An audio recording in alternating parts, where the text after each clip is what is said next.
అంటే బెండం వచ్చేసరికి ఆగిపోయింది ఇవన్నీ. ఇక్కడ మొన్న ఈ ఇల్లు మొన్న పట్టారు మేడం. లేదు మనకి ఎఫ్టీఎల్ లెవెల్ అక్కడ దాకా ఉంది సార్. రామ్గేట్ అండర్ గ్రౌండ్ పైప్ లైన్ పెట్టి చెరువులకి లిక్విడ్ వాటర్ వస్తుంది. అయిపోయింది సార్. అందరికీ రేట్ చేసి మా మీద కేసులు పెట్టి ఉంటా లోపల కూడా ఇచ్చేసి కెపాసిటీ ఎక్కువ అయిపోతుంది సార్. లీచర్ ప్లాంట్ ఉండాలి. ఆ లీచర్ వచ్చింది లీచర్ కంటే ప్లాంట్లో కలిపేయాలి. వాటర్ ట్యాంక్ దాని అవసరం దాకా ఎఫ్టీఎల్ సార్. మళ్ళీ అక్కడ శ్రద్ధ కలుగుతారు చూసి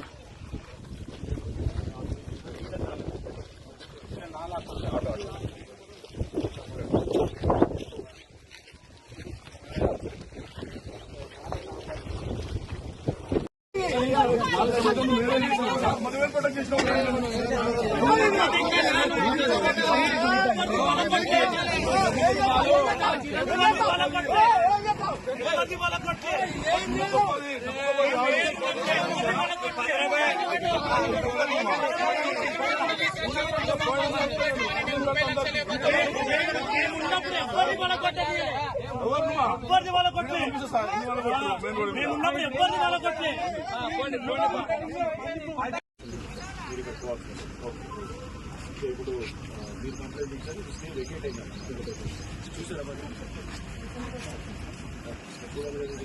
మీరు ఇచ్చారు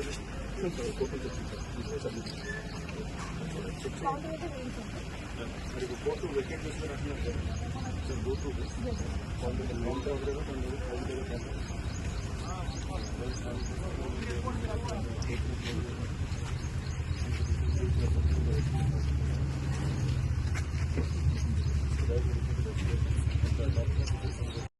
సో ఇది 2014 నుంచి మేము స్టిల్ డేట్ వరకు కూడా ఆల్రెడీ కలెక్టర్ సార్కి, మన రవీంద్ర సార్ కానీ, మన ఎంఆర్ సార్ కూడా మేము ఇక్కడ గవర్నమెంట్ స్కూల్ కానీ కాలేజ్ వాళ్ళు ఆల్రెడీ మున్సిపల్ సబ్మిట్ చేసాం.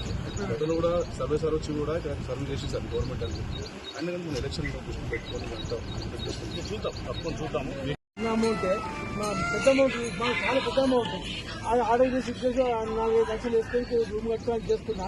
నాకు 5-6 చేసుకున్నాం సార్. మేము చాలా మంది ఉన్నాం.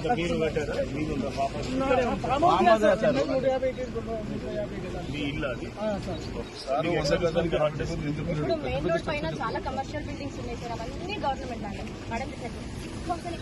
ఎంక్వైరీ చేసి ఇప్పుడు ఆ లెక్కన ఇక రేపు దీనికి ఆఫీస్ ఎక్కడ ఇక గవర్నమెంట్ ల్యాండ్ ఎంక్రోచ్ అవుతూనే ఉంటుంది. అంటే ఆ తప్పును చూపించి అన్ని మనం కంటిన్యూ చేద్దామా? అలా కాదు సార్, అలా తప్పు కదా. మనము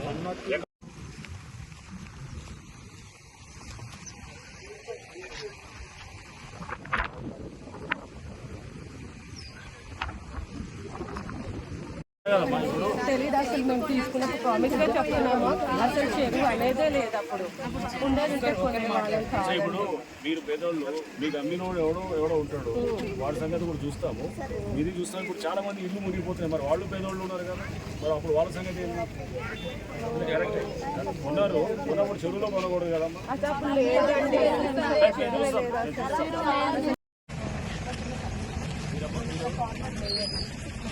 ఏం పేరు మీ పేరు?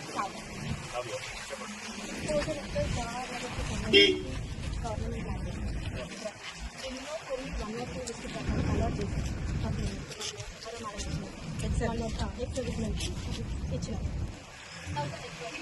ఆల్మోస్ట్ 3000 ఎకర్స్ వరకు కన్స్ట్రక్షన్ అయిపోయాయి. ఇవాళ ఏదైనా సరే సార్, మనం ఏదైనా డెమాలిషన్ కంపల్సరీ పర్మిషన్ లేకపోతే మనం డెమాలిషన్.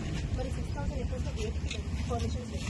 ఇక్కడ ఏమైపోతుందంటే మీకు కూడా మీ దృష్టికి ఎందుకంటే చెప్పాలి, బ్లాక్మెయిల్ రాజకీయం ఎక్కువ నడుస్తుంది. ఇక్కడ నీది జాగా నేను ఇప్పుడు చెప్తావా, కంప్లైంట్ ఇస్తావా అమౌంట్, లేదంటే కులవేస్తా. ఈ రాజకీయం నడుస్తుంది. ఇప్పుడు ఏదైనా మనం ఏదైనా డెమాలిష్ చేయాలి అనుకుంటే 3000 ఎకర్స్ ఉన్న హౌసెస్ అన్ని డెమాలిష్ అంటే దాంట్లో చిన్నవాళ్ళు పెద్దవాళ్ళు సెపరేట్ చేస్తే, పెద్దవాళ్ళు ఫామ్ హౌసెస్ డెఫినెట్ గా ట్రీట్ చేయాలి. చిన్న వాళ్ళు పేదవాళ్ళు ఉంటే కనుక వాళ్ళని అందరినీ అంటే అన్నింటినీ ఒకదానికి కమర్షియల్ బిల్డింగ్స్ చాలా ఉన్నాయి. రైట్, అదే అందుకోసం ఒకటి చేయాలన్నప్పుడు రోడ్డు మీద అన్ని చేయాలన్నప్పుడు అందుకోసం మొత్తం స్టడీ ద ప్రాబ్లం. మీరు అన్నదాన్ని కూడా దృష్టిలో పెట్టుకుంటాం. మీరు అన్నట్టు ఏదో బ్లాక్ మెయిలింగ్ చేస్తున్నారు అనేది కూడా దాన్ని కూడా దృష్టిలో పెట్టుకుని మీకు టోటల్ ఎగ్జామ్. అలా చేయకూడదు. అదే సార్ సో కేసు అంతా చేయాలి సార్, మొత్తం చేయాలి, గవర్నర్ మొత్తం చేయాలి, ఒక్క దాని మీద కంప్లైంట్ ఇస్తారు సార్. అంటే దాంట్లో చిన్న పెద్ద అనేది చూసి ఫామ్ హౌస్ దాన్ని వేరుగా చూస్తారు. ఫామ్ హౌస్ లేకపోతే ఇంకేదన్నా ఇతర ఏదైనా పెద్ద ఎస్టాబ్లిష్మెంట్ ఉంది సెపరేట్ గా ఈ ఒక్క ల్యాండ్ పైన ప్రతి ఒక్కరికి కంప్లైంట్ ఇవ్వడము ఈ ఒక్క ల్యాండ్ ఈ ఒక్క ల్యాండ్ మీదనే చేస్తే ఇట్లా ఈ ఒక్క ల్యాండ్ ఈ ఒక్క ఇది అనేది అట్లా చేయరు. చేస్తే అన్నిటి మీద చేస్తారు. అదే సార్, అలా ఎంక్వైరీ చేస్తే మీకు అయినా మాత్రం మీటింగ్ పెడతాం. సో పెట్టి దాంట్లో ఏం చేశారనేది చూద్దాం.